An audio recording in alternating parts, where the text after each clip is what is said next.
This has been by far the busiest fall in my channel's history, with multiple game launches to cover that have kept me bouncing from one title to another for the last 60-ish days or so. But now that things are finally starting to wind down in this post-launch support and content with all of these games, it's given me a bit more time to revisit some games that I've been playing as the tide calms down a bit. From games that I've put hundreds of hours into but have never posted here on the channel, to other shooters like Delta Force to check in on what they've been up to. The gaming library of Espresso is an extensive one lately. Recently, the Delta Force team had actually asked me to be a part of their seasonal showcase stream, and that was a really cool experience to be tapped for. But in addition, they also reached out to see if I was interested in checking out the new season and all the content that came along with it. So thanks to Delta Force for sponsoring this one, but today we're taking a look at Asara, the new season, and what you should know if you choose to jump into this free-to-play FPS over the holidays here. If you'd like to check out Delta Force, use the link in the description below. But that said, drop your thoughts as we go along, drop a like if you enjoy the video, and make sure to subscribe for more FPS content here on the channel. I'd love to have you in the community. So first, if you're new, what is Delta Force? Well, it's a free-to-play shooter that released this time last year, almost to the day, positioning itself to be a prime offering for shooter fans in a time that when Black Ops 6 was kind of losing a bit of its launch steam, when Battlefield 6 still was nothing more than a whisper and a rumor because, we didn't get to see that revealed for quite some time. And so frankly, the shooter genre as a whole was just kind of dry with not much of a new feeling to it. You had plenty of hardcore indie shooters, a few AAA contenders, Call of Duty with Black Ops 6 and stuff. X-Defiant was still technically around, though struggling a bit. And again, Battlefield 6 was nearing its kind of sunset with 2042, and we were still months off from hearing about the next project upcoming. But Delta Force came along and offered a large-scale multiplayer experience, an approachable extraction shooter akin to DMZ for Modern Warfare 2, but with more depth and economy to it, and soon after release, the launch of the remake of Black Hawk Down, the campaign there. All of that for free, offering a bit of everything for everyone, but at no real additional cost. So super cool to hear about that leading up until that point. However, it at launch was PC only and would remain that way until August of this year, where the console launch was relatively late as an addition to the game, but a welcome addition no less. But a few months now in, with the hands on everybody, what's Delta Force up to? Well, that's where we can get to Season 7 Asara. The seasonal offering and what's new can be boiled down to a half dozen or so major points. You have a new operator of Gizmo, a new warfare map of Monument, a new weapon of the Mark IV SMG, the new Scorch Line mode of Zero Dam, and Hot Zone updates including 6 new maps, or additional maps into that. Let's start at the top here. Your fundamental gameplay experience stuff. Your new operator of Gizmo, or Rashid Rahal, is an engineering operator selectable from those engineering options where he comes from. Now, he ends up having a tactical gear of the TIM, or TIM, a gadget of the Smoke Mine and Crawler Nest, and a trait of Firewall. Now, the tactical gear of TIM is the Tenacious Intercept module. This is a larger version of the Crawler bot, but it would patrol in a designated direction, automatically entering a tracking mode upon detecting an enemy. Now, when that enemy is targeted and within range, TIM will release a web that restricts their movement. As a player that gets this thrown on you, you just have to interact with it, and it's a prompt that you have to hold for like a second or two to end up removing that net, and then it gets you back into the action. But it's a nice way to slow enemies down and to obstruct their movement a bit so that you can either catch up to them, catch them off guard, or just take them out while they're in that net. Your gadget of the Smoke Mine will place a smoke mine which is automatically triggered when an enemy enters into its detection zone, releasing that smoke. It can be triggered manually, but as a mine, that's probably something that you want the enemy to set it off. Your Crawler Nest deploys a nest that contains those 3 sentry bots based on Gizmo's original prototype, but once deployed, they automatically track and pursue enemies within range, and on contact, they explode, dealing damage slowly and tagging enemies while creating a little bit of smoke. And finally, the trait of Firewall. When Gizmo's near deployed objects, his firearm handling attributes are enhanced. So in the vicinity of some of your stuff there, you just get a little bit more of a mobility and agility boost. So Gizmo as a whole, not a bad operator to end up taking here, a nice little variation in what you have for the engineering department. But of course, it really comes down to subjective play. If that's one of your favorite classes to play, that's great, but otherwise some players may not really gravitate a whole ton towards Gizmo.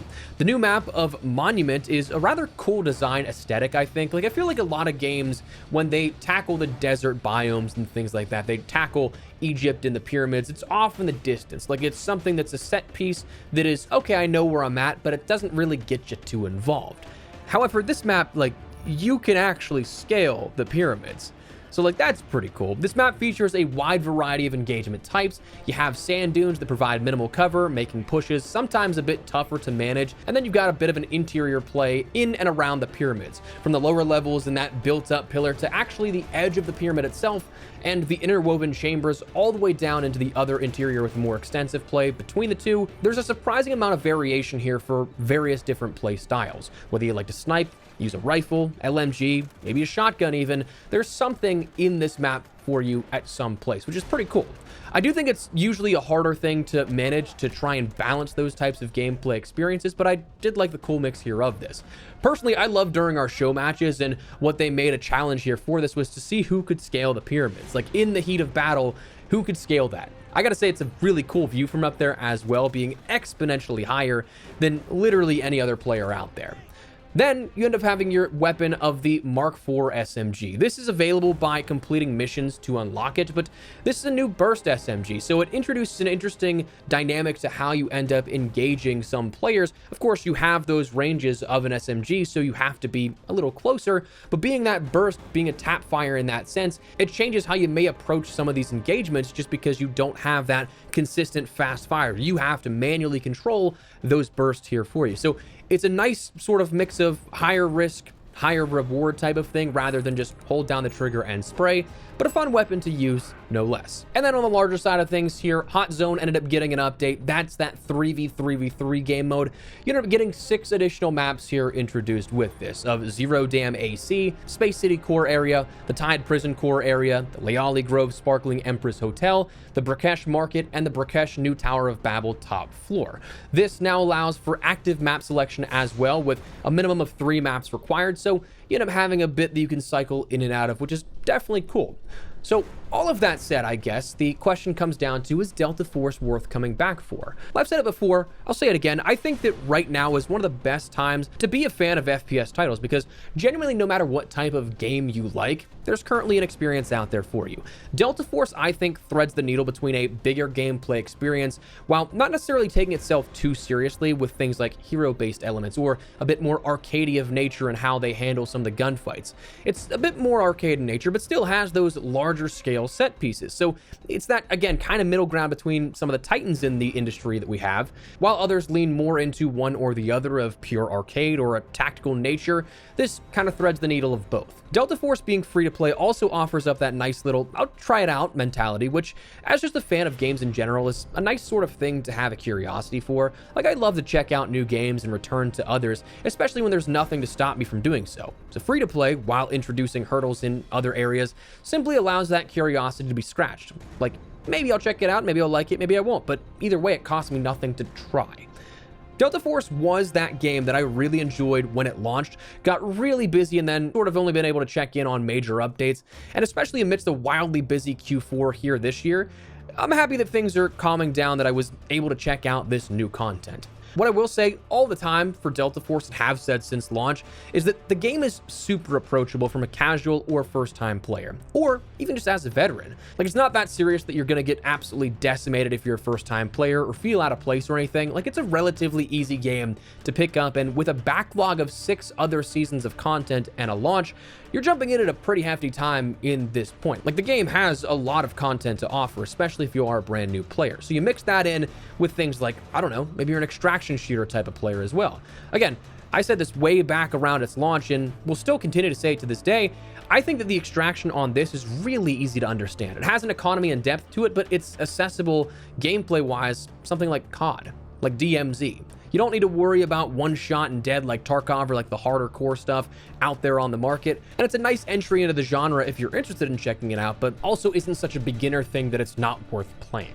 So you get a little bit of everything for everyone here with Delta Force, and jumping back in, seeing another season here introduced recently, it's a fun experience. So wanted to take a little bit of time to, again, continue to diversify what we have here on the channel, revisiting some stuff that we haven't talked about in quite a bit of time. But again, now that things are kind of calming down, we can take some looks at things here and there, and Delta Force's new season was definitely one that was on my radar for a bit. So that said, That's going to wrap it up. Let me know your thoughts down below. What do you guys think here of Delta Force's new season? You're going to jump back in, try it out. Have you played Delta Force at all? Let me know.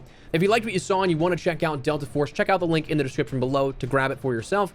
But if you guys enjoyed the video, you found it at all insightful, do me a favor and drop a like on it. And of course, if you are new to the channel, make sure you subscribe so you don't miss a single thing regarding all things Delta Force and even other FPS content we've got you covered here on the channel. Would love to have you in the community, but for now, thanks so much for watching. Minus an espresso. I'll see you later. Take care and peace.